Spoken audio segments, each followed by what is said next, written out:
Welcome to That's Good Broncos. I am Brandon.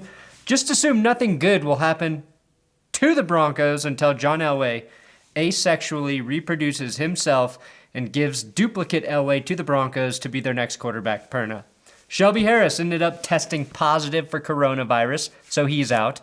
The Broncos have the third toughest remaining schedule, but we got Devontae Bosby back. Bosby is back, baby.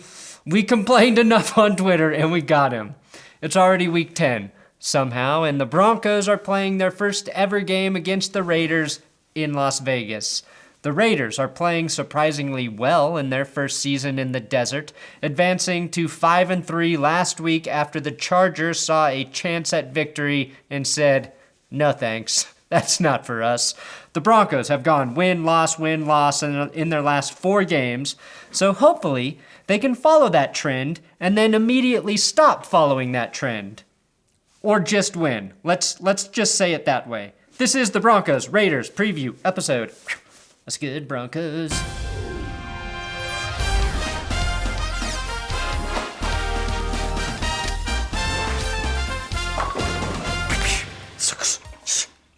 Please subscribe to this YouTube channel for lots of Broncos videos. Also, my friends over at DNVR have some pretty sick merch at DNVR Locker, and if you use my code PERNA, you get a nice little discount. So check it out. The state of the world is in a weird place. People are genuinely worried that we are witnessing the beginning of the end. And I'm here to comfort you. The end is not near. And I know that because the Broncos still have problems at right tackle. DeMar Dotson is now injured, and the 5th string right tackle, Calvin Anderson, may be in line to start against the Raiders as Elijah Wilkinson is still hurt, and Dotson's backup, Jake Rodgers, also injured. As long as the Broncos can't stay healthy at the right tackle position, the world will continue to turn. And if Calvin starts, I expect him to play well. Guys named Calvin are usually pretty damn good. Calvin Ridley, Calvin Johnson, to name the only 2 I can think of, but they are very good. Now Derek Carr, he's been having his best season since 2016, when he was playing at an MVP level before the Colts simultaneously broke his leg and the Raiders' hopes. In fact, he's been one of the better quarterbacks in the league, and it's not really getting talked about at all, which is fine with me. Because I hate the Raiders. Carr was criticized last year for having hollow numbers, mostly just checking down to Darren Waller and Hunter Renfrow. He's still on the lower end in terms of air yards per attempt, but he's mixing in some deep shots to Henry Ruggs and Nelson Aguilar, and yes, even Renfrow, who surprisingly can run more than 7 yards downfield without losing an inch on his hairline, which has been helping to stretch out defenses. Drew Lock, on the other hand, has one specific problem that needs to get worked out. He needs to start games faster. I don't know how you solve that, though. I'm not a coach. Maybe spin him around in a circle for a few minutes until he's really disoriented, and then tell him it's the 4th quarter. That's not his only problem. He still drifts too far to the right, is throwing off of his back foot, doesn't trust the pocket, and is getting his plays called by Pat Shurmur. One good thing, though, that happened is Drew Lock figured out that if you throw the ball almost exclusively to Jerry Jeudy, really good things are going to follow. Lock lost his favorite human friend when Albert O tore his ACL against Atlanta, and Jerry Jeudy popped up on the injury report this week with the shoulder contusion. I now fear if you become Drew Lock's favorite target, you will get hurt. And that Lock is actually a spy sent from the state of Missouri to destroy the Broncos from within so the Chiefs can maintain their run of terror over the division, and our only hope to stop them is the fucking Raiders. Now, I believe Derek Carr is obviously the better quarterback in this matchup, but I think Lock has more capability to erupt and have a monster game. The potential for disaster is also there as well. So let's hope for eruption. A horsecock-lock-sized eruption to victory. Now we've got the Broncos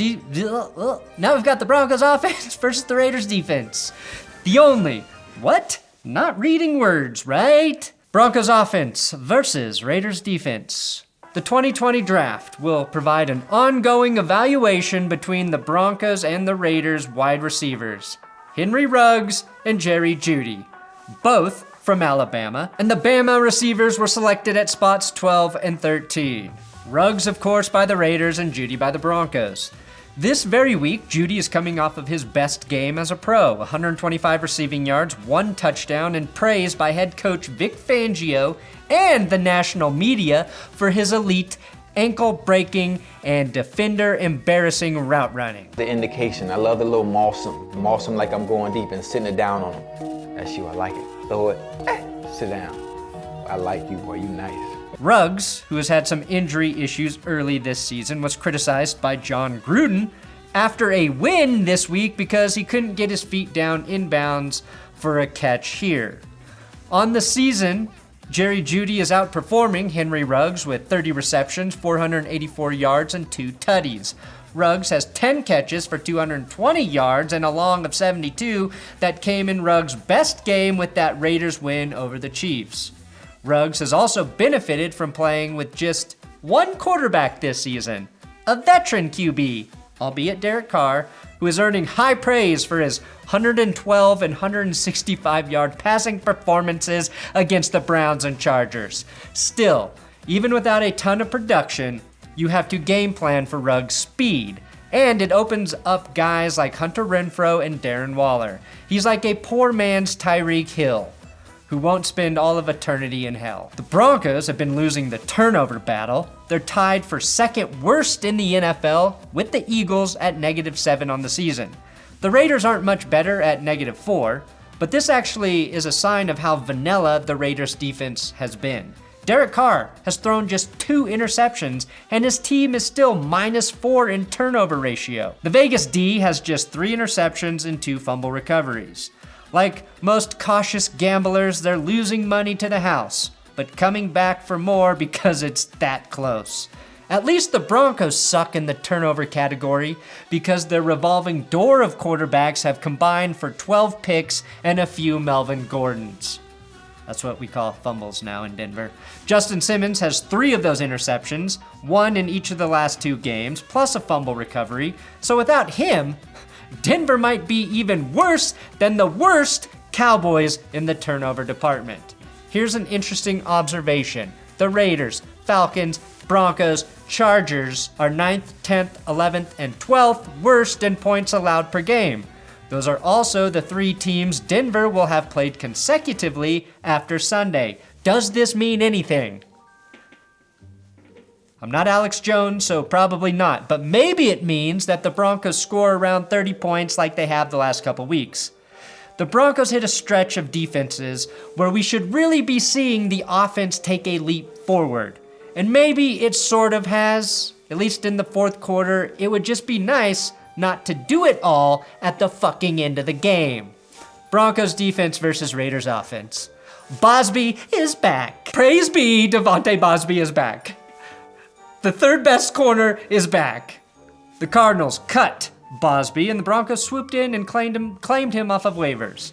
Now that in no way makes up for the incompetence of releasing him and then having to play the Falcons without their 2 starting corners last week. And I'm not here to trash Shelby Harris.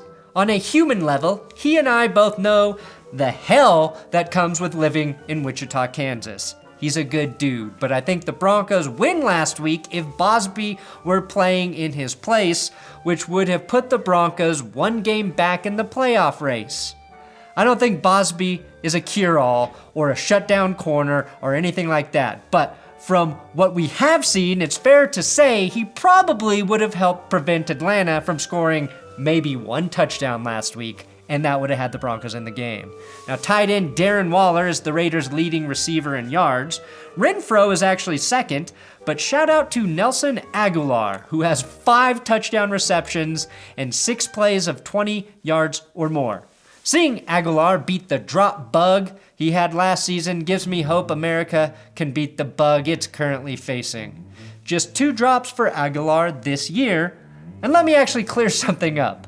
Aguilar only had 3 drops last season and 4 the year before, so he's kind of gotten a bad rap because his drops seem to have happened at the worst time. It's been an exaggerated narrative about an otherwise decent player, and it doesn't help that Philly fans will hold a grudge against anyone, especially the president. Did Donald Trump lose Pennsylvania because he didn't invite the Eagles to the White House? 100% true. I would be pissed if I didn't get to experience this bountiful feast like Clemson did. And that's why Trump easily won the state of Clemson. Here's what will be the problem, though, for the Broncos on Sunday. Josh Jacobs and the Raiders' rushing attack. As Raider Cody mentioned on our podcast this week, the Vegas O-line is in shambles. We have a revolving door right now at right tackle. And left tackle, I don't even know. Hopefully Colton Miller comes back. So if there's no Colton Miller, then, yeah, it's going to look rough again for us. Yes, was Trent Brown out? Trent Brown's he has COVID. He's back on the COVID list. I don't think he ever tested positive is what's kind of weird. He did it first, that put him on the list, and then they called him asymptomatic, but then he was having symptoms but not testing positive. It was super weird. So they're deeming him out like a month. I'm like, shoot, man, that's it's kind of crazy. And that's a big boy. So it's like, man, you start affecting the lungs in there and the breathing capabilities of a big guy like that, then you're asking for trouble. So that's something to track for us. Edge rushers might make a difference on the Broncos D. If there's a number 70 at right tackle, then I don't know. I'm honestly, I don't want to put a petition out. I'm cool with putting Jason Witten at right tackle at this point. It's getting to the point to where, we're down to, I don't think any tackles. If we dropped another tackle, then our backup center who played tackle in college would go back out there. So even with those problems, Jacobs is 3rd in the league with 588 rushing yards. That said, he's only averaging 3.7 yards per carry, has crossed the century mark just once, and has just been good and not great since he turned out 3 TDs week 1. If the Broncos had Mike Purcell and Shelby Harris in the game, I wouldn't sweat this matchup. But Purcell, of course, done for the season, and again, Shelby has the Rona, so he is out this week. Whoever wins this matchup in the trenches for the run game, I think wins this affair. Now for the X Factors. The one thing these two teams have in common is destroying the hopes and dreams of Chargers fans. In back-to-back weeks, the Chargers were crushed on the final play of the game by the Broncos and then the Raiders.